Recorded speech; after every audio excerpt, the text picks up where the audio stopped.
Hello അസ്സലാമു അലൈക്കും. ഞാൻ 4 മണിക്ക് എണീച്ചു. എൻ്റെ ഇന്നത്തെ ഒരു ദിവസമാണ്. അത്താഴത്തിന് 4 മണിക്ക് എണീച്ച് ഞാൻ അടുത്ത ഘട്ടം എന്ന് പറഞ്ഞു കഴിഞ്ഞാൽ എല്ലാവരെയും വിളിക്കലാണ്. അവരെ ഇപ്പം എൻ്റെ മക്കളെ വിളിക്കലാണ് അടുത്ത ഘട്ടം. അവർ പെട്ടെന്ന് എണീക്കും. ഏറ്റവും ഭയങ്കര പണിയെന്ന് പറഞ്ഞു കഴിഞ്ഞാൽ എൻ്റെ മാപ്പിളിനെ വിളിക്കലാണ്. പെട്ടെന്നൊന്നും എണീക്കൂല, എന്നാലും കുറേ ശുഭുക്കാന്ന് വിളിച്ചു കഴിഞ്ഞാൽ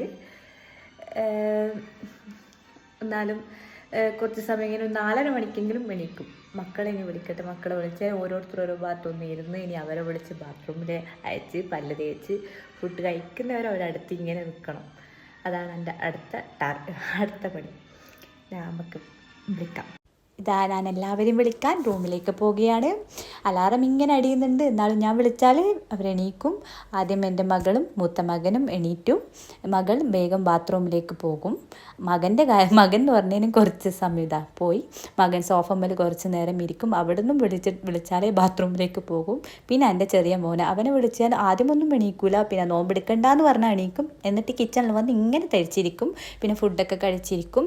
ഞാൻ പിന്നെ കഴിക്കാറ് ബ്ലാക്ക് കോഫിയും ഈത്തപ്പഴം മാത്രമാണ്. ബാക്കി എല്ലാവരും ഫുഡ് കഴിക്കും. പിന്നെ ഞാൻ ഹസ്ബൻഡിനെ വിളിച്ചെണീപ്പിച്ചു. പിന്നെ എനിക്കിങ്ങനെ ഇങ്ങനെ രാവിലെ പുകയിക്കണം. അതൊരു പോസിറ്റീവാണ്. എല്ലാവരും ഇങ്ങനെ ഇങ്ങനെ പുകയിച്ച് കഴിഞ്ഞാൽ പിന്നെ അതിന് ശേഷം ഞാൻ തയ്ച്ച് നിസ്കരിച്ച് സുബഹി വരെ ഖത്തം മോദി.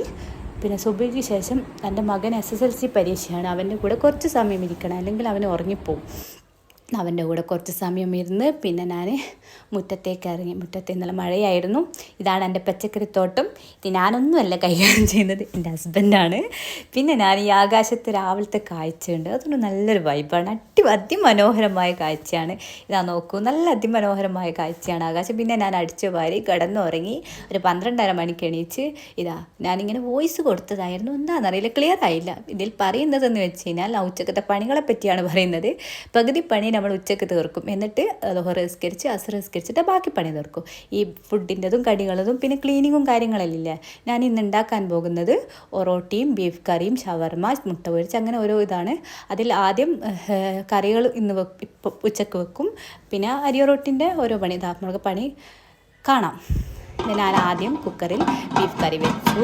പിന്നെ ഒരു അരിയൊറോട്ടിക്ക് കുഴച്ച് വെച്ചു. ആദ്യം ഞാൻ അരി അരക്കലായിരുന്നു, ഇപ്പോൾ പൊടികൾ യൂസ് ചെയ്ത് കുഴച്ച് വെക്കലാണ്. പിന്നെ കുബൂസ് അവിടെ കുഴച്ച് വെച്ചു. അതിൻ്റെ ഓരോന്ന് കട്ട് ചെയ്ത് പിന്നെ അടിച്ച് വാരി തുടച്ച് ഇതാ ളുഹർ നിസ്കരിച്ച് അതുവരെ ഓതി അസ്ർ നിസ്കരിച്ച് ഇതാ പിന്നെ വീണ്ടും കിച്ചണിലേക്ക്. അയ്യോ, ഇതൊരു യുദ്ധമാണ്. ഇതിൻ്റെ അടുക്ക് ഒറോട്ടി ഇട്ട് അത് അപ്പുറത്ത് ഫ്രഞ്ച് ഫ്രൈസ് ആക്കി.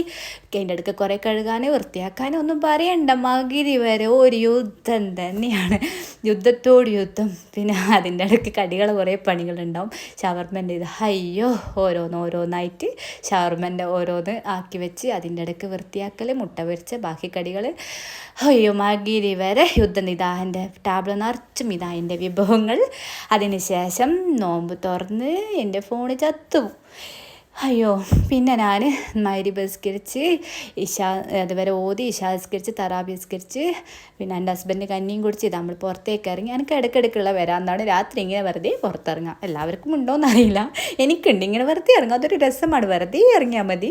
ഇടയ്ക്ക് ചായ കുടിക്കും. ഇന്നെന്താണെന്നറിയില്ല, ചായ കുടിച്ചിട്ടില്ല, വയറ് ഫുള്ളായിരുന്നു. ഇങ്ങനെ വെറുതെ ഇറങ്ങി നല്ല രസമല്ലേ. ഞാൻ ഇന്ന് ഇറങ്ങാൻ പോകുന്നത് എൻ്റെ ഹസ്ബൻഡിൻ്റെ ഷോപ്പിലേക്കാണ്. പിന്നെ ഒരു കാര്യം, നിങ്ങൾക്ക് ഈ വീഡിയോ ഇഷ്ടപ്പെട്ടിട്ടുണ്ടെങ്കിൽ സബ്സ്ക്രൈബ് ചെയ്യുക. ഫസ്റ്റായിട്ട് ആദ്യമായിട്ട് ചെയ്യുന്നതല്ല, അതുകൊണ്ട് കുറച്ച് മിസ്റ്റേക്ക് ഉണ്ടാവും. എന്തുണ്ടെങ്കിലും കമൻസിൽ അറിയിക്കുക, അഭിപ്രായങ്ങൾ പറയുക. നല്ലതാണെങ്കിലും പിന്നെ ഇഷ്ടപ്പെട്ടിട്ടില്ലെങ്കിലും എല്ലാം ഇങ്ങനെ കമൻസിലിടുക. എന്താണെന്ന് വെച്ചാൽ നമ്മളിങ്ങനെ വെറുതെ എല്ലാവർക്കും ഈ ഒരു പെരാന്തുണ്ടോയെന്ന് പറയുക നല്ലതല്ലേ. നമ്മുടെ ജീവിതം ഒന്നല്ലേ ഉള്ളൂ, ആസ്വദിക്കുക. എൻ്റെ ഒരു ചെറിയ ആഗ്രഹങ്ങൾ ഇതാണ്. വെറുതെ ഒന്ന് ഇറങ്ങുക, വെറുതെ ഇങ്ങനെ പോയാൽ മതി. എന്താ പറയേണ്ടത്, ഒന്ന് വെറുതെ തലശ്ശേരിയെല്ലാം ഒന്ന് കറങ്ങി വെറുതെ ഒന്ന് ഇറങ്ങി. ഇതാ എൻ്റെ ഹസ്ബൻഡിൻ്റെ ഷോപ്പിലേക്ക് എത്തി. ഇതാണ് എൻ്റെ ഹസ്ബൻഡിൻ്റെ ഷോപ്പ്. എന്നാൽ ഓക്കെ, ബൈ.